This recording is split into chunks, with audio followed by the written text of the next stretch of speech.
No grand motorcade, no official welcome, no spotlight.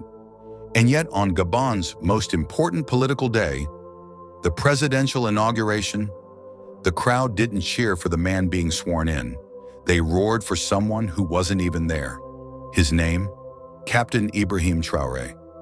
It started with a whisper.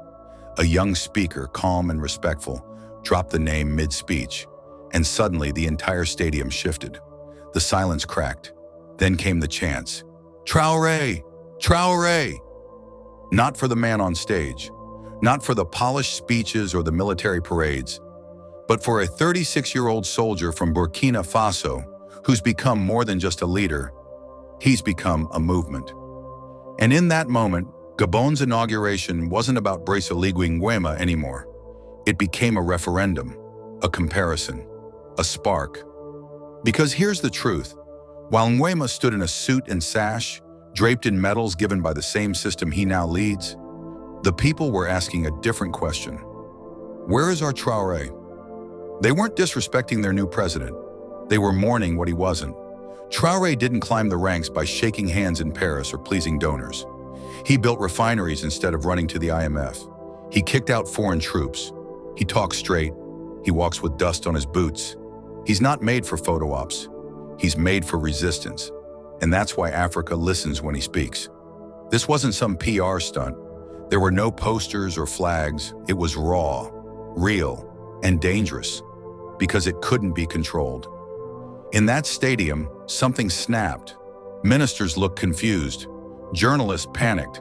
But the people knew. Traoré is not just from Burkina Faso anymore. He's the symbol of what African leadership could be. And that's terrifying for the elite. Because Traoré's rise proves something they've tried to bury for decades. You don't need Europe to be legitimate. You don't need permission to lead with purpose. You just need the people. As the chants echoed across Libreville, every suit in the front row heard the message. The youth are done waiting. They're watching, and they've found their standard. And it doesn't wear a tie. It wears pride. It wears scars. It wears Africa. That day, Gabon's stadium wasn't just a place of celebration. It turned into a courtroom. And the verdict from the people? We don't want symbols. We want sovereignty. And we see who actually delivers it. Now here's the twist. Gabon isn't even part of the AES, the Alliance of Sahel States. But guess what? That map? It was never drawn with ink. It was carved in revolt, lit by defiance, and sealed by sacrifice. And revolutions don't send out invitations. They ignite when the match hits dry fuel. On May 3rd, the crowd's roar told us everything. The fire had jumped the fence. Traoré didn't send a speech. He didn't tweet. He didn't even show up. He didn't need to, because his name alone crossed the border with more force than any envoy ever could. You see, in Burkina Faso, Captain Ibrahim Traoré is doing what African presidents spend decades pretending is impossible. He's not begging for fair trade. He's banning raw exports. He's not waiting for IMF grants. He's building gold refineries with his own people. He's not auctioning land to multinationals in Paris. He's handing it back to farmers. So when Gabonese youth chant his name, they're not saying, "Come lead us." They're asking their own leaders, "Why haven't you ever dared to do what he's doing?" Because let's be real, the AES isn't just an alliance anymore. It's an awakening. It's not about treaties or flags. It's an ideological virus. No embassies, no borders, just music, speeches, rumors. And now stadium chants. Gabon may not be in the AES on paper, but in spirit, it's already there. Why? Because people don't follow maps. They follow conviction. And conviction is moving across Africa like a lightning strike over dry grass. And here's the big question everyone's asking. If Oligui overthrew the Bongos, a family that looted Gabon for 56 years, why are people still not cheering for him? Simple. Because when he took power, the West didn't even blink. No sanctions, no drama, just quiet nods and polite concerns. Why? Because Oligui plays it safe.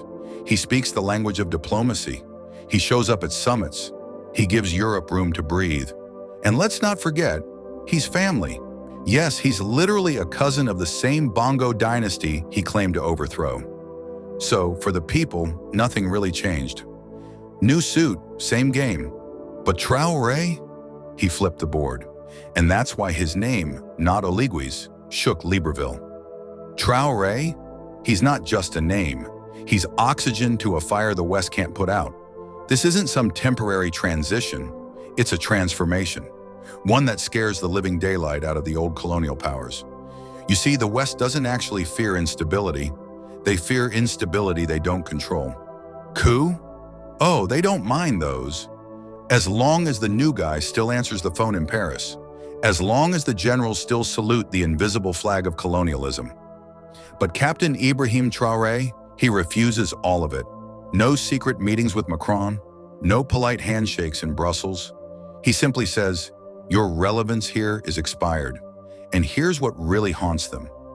His people love him for it, not just in Burkina Faso, but across the entire continent. That's the nightmare scenario. You see, colonialism didn't just end with guns, it ended with narratives. Stories crafted to keep Africa stable, but only under Western terms. Elections, controlled, loans, conditional, resources, exported, and the leaders, groomed to obey. But then along comes Traoré and bulldozes that entire equation. He calls out France by name. He laughs at AFRICOM. He kicks out foreign bases. He swaps the CFA franc for gold and local currency. They called him dangerous, didn't work. They said he was anti-democracy. The youth clapped back. We're anti-puppet. They tried to strangle him economically. He turned to his neighbors. They tried to isolate him diplomatically. And suddenly, crowds in Libreville, in another country, were chanting his name. They don't get it. They can't explain it. But deep down, they feel it. They're losing control, not just of Burkina Faso, but of the narrative. And in a world where perception is currency, that's the biggest threat of all. Traoré didn't come from Harvard. He didn't intern at the IMF or schmooze at Davos. He came from the barracks, from the red soil of a wounded land. His suit, dusty, his platform, action, his legitimacy. Not from the UN, but from the streets, from the thousands chanting his name in countries he doesn't even rule. So what happened in Libreville? That wasn't a fluke. It was a signal, a warning shot that Africa is shifting, not from above, but from below, from the kids growing up without clean water, but knowing exactly who profits from their gold, from the farmers watching their fields go dry while foreign companies buy their rain, from the soldiers who used to protect foreign pipelines and now ask, who do we really serve? And when they look at Traoré, they don't just see a leader, they see proof. That courage is real, that resistance is not suicide, that Africa doesn't need permission to be free. And that's what scares the West the most, because you can kill a man, you can overthrow a government, but you can't unbreathe the feeling of freedom once it fills a nation's lungs. So here's a question. What does it say about African leadership when a man not even present steals the heart of a whole nation? Let's be honest. Do Africans love Traoré more than their own presidents? Do we want him to lead not just Burkina Faso, but an entire continent? Drop your thoughts in the comments below. And don't forget, history is watching. And if you want more videos like this, stories about African leaders who are breaking the mold and pushing the continent forward, hit that subscribe button and tap the bell icon so you don't miss a thing. Thanks for watching, and until next time, stay sharp, stay aware, and stay with us.